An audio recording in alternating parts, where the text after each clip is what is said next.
Ya, bismillahirrahmanirrahim. Teman-teman, kali ini kita akan membahas tentang PMK nomor 15 tahun 2016 tentang teknis pemeriksaan kesehatan jamaah haji dan juga penetapan istitoahnya.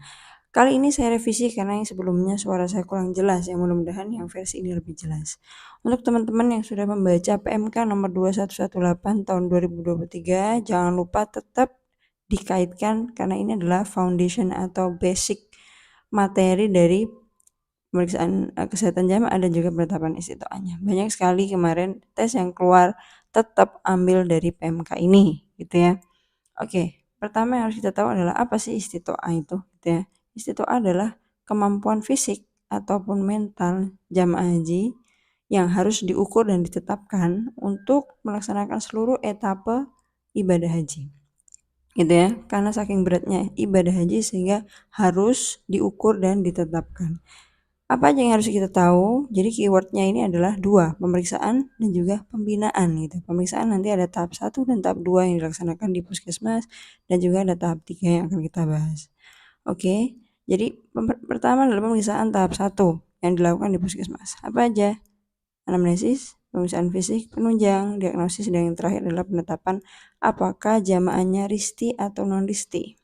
Apa itu risti? Risti adalah resiko tinggi ya. Kapan disebut risti? Jika lebih dari 60 tahun tanpa komorbid atau kurang dari 60 tahun tapi punya komorbid. Nah, ini harus digarisbawahi karena ini keluar ya. Apa aja ada komorbidnya? Komorbidnya adalah seluruh penyakit-penyakit metabolik ya. Seperti HT, DM, ya, dislipidemia ya.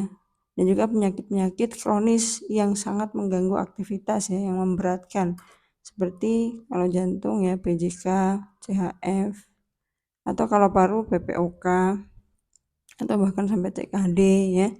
Dimana dengan adanya seluruh penyakit ini jamaah haji jadi tergantungan dengan obat maupun alat maupun pendamping gitu ya.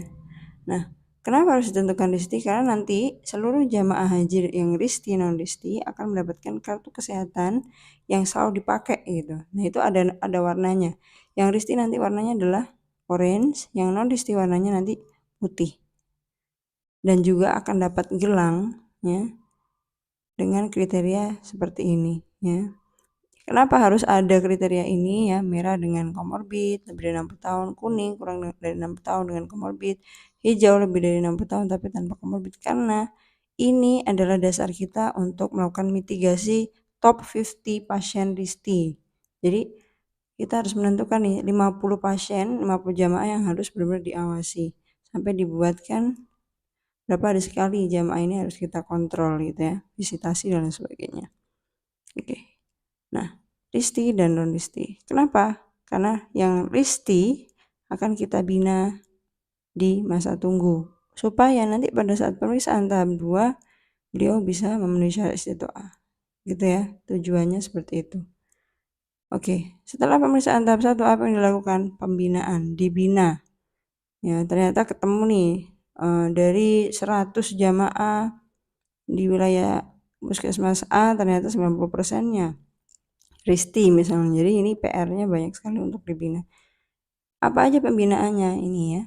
Pembinaan kesehatan haji terdiri dari konseling, latihan kebugaran, posbindu, dan visitasi. Sedangkan kalau penyuluhannya ini penyuluhan biasa, spreading information, sama mass media. Sekarang sudah ada social media juga. Ini keluar juga. Jadi apa aja bentuk-bentuk penyuluhan, apa aja bentuk-bentuk pembimbingan kesehatan haji gitu ya.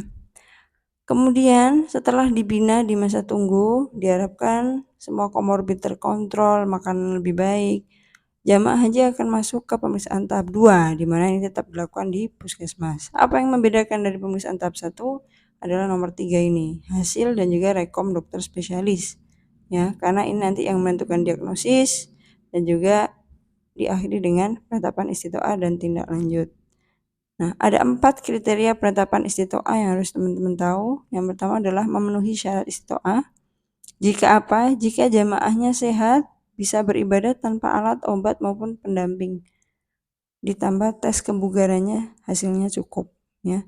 Tapi kalau misalnya lebih dari 60 tahun dengan harus ada alat, harus ada obat, harus ada orang, ya, itu namanya memenuhi syarat istiqomah dengan pendamping, tapi harus tanpa penyakit yang ada di kriteria 1 dan kriteria 2. Karena kalau ada penyakit 1 dan 2 artinya bukan di sini lagi, tapi masuk ke tidak memenuhi syarat sementara atau bahkan tidak memenuhi syarat sama sekali.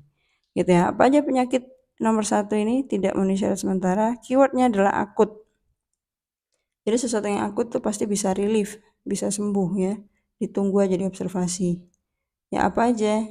Pertama, nggak punya sertifikat vaksin meningitis, nggak apa-apa, nanti diurus ya. DM, hipertiroid ya, gangguan metabolik yang sangat bisa dikontrol. TB, MDR, HIV.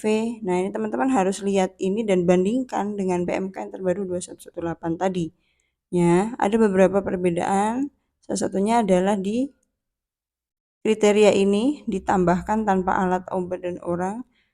Kemudian di sini ada yang berbeda, ada yang sebelumnya tidak memenuhi syarat sementara, di PMK terbaru menjadi tidak memenuhi syarat selamanya, gitu ya. Jadi dilihat dulu.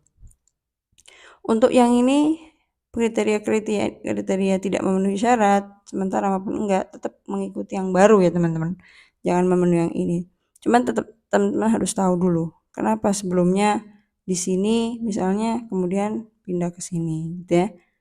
Selanjutnya psikosis akut, stroke akut. Nah, ini nanti ada kriterianya. Stroke apa yang tiba-tiba pindah ke sini gitu ya? GI bleeding ya, perdarahan intestin, dan anemia ya. Anemia grafis itu berarti kurang dari 5 ya. Kemudian yang terakhir adalah tidak memenuhi syarat sama sekali. Nah, keywordnya adalah stadium 4 atau beratnya, sesuatu yang berat. Semuanya PPOK, CHF, CKD, AIDS, ya, stadium 4. CVA hemoragik yang luas, gangguan jiwa yang berat, retardasi mental dan demensia berat, dan sesuatu yang nggak ada harapan sembuh yang biasanya akan dilakukan pelimpahan. Oh ini sakit menahun kronis nggak ada harapan sembuh, biasanya dilimpahkan ke anaknya seperti itu. Nah, oke, setelah ditentukan ternyata masuk ke sini nih pendamping, banyak banget yang pendamping. Selanjutnya dia apakan? Selanjutnya dibina, tapi pembinaannya masa keberangkatan, bukan masa tunggu lagi. Ya, setelah pemeriksaan tahap 2 masuk ke pembinaan masa keberangkatan. Diapakan itu di pembinaan masa keberangkatan?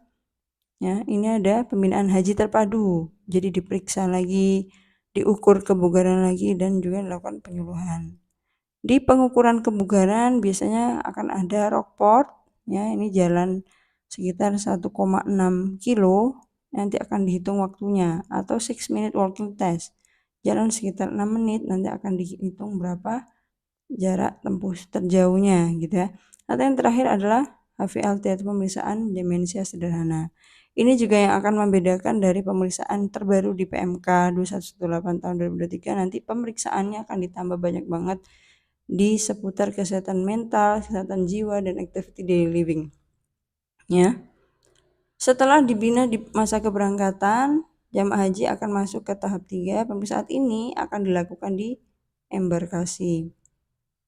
Kalau sebelumnya dilakukan oleh teman-teman programmer puskesmas dibantu TKH ya, kali ini kalau pemeriksaan tahap 3 ini dilakukan oleh PPIH, embarkasi bidang kesehatan, atau kita sebut dengan KKP ya. Karena KKP lah nanti yang akan menentukan apakah jamaah ini layak terbang atau tidak layak terbang, tentunya dengan kriteria yang akan kita bahas.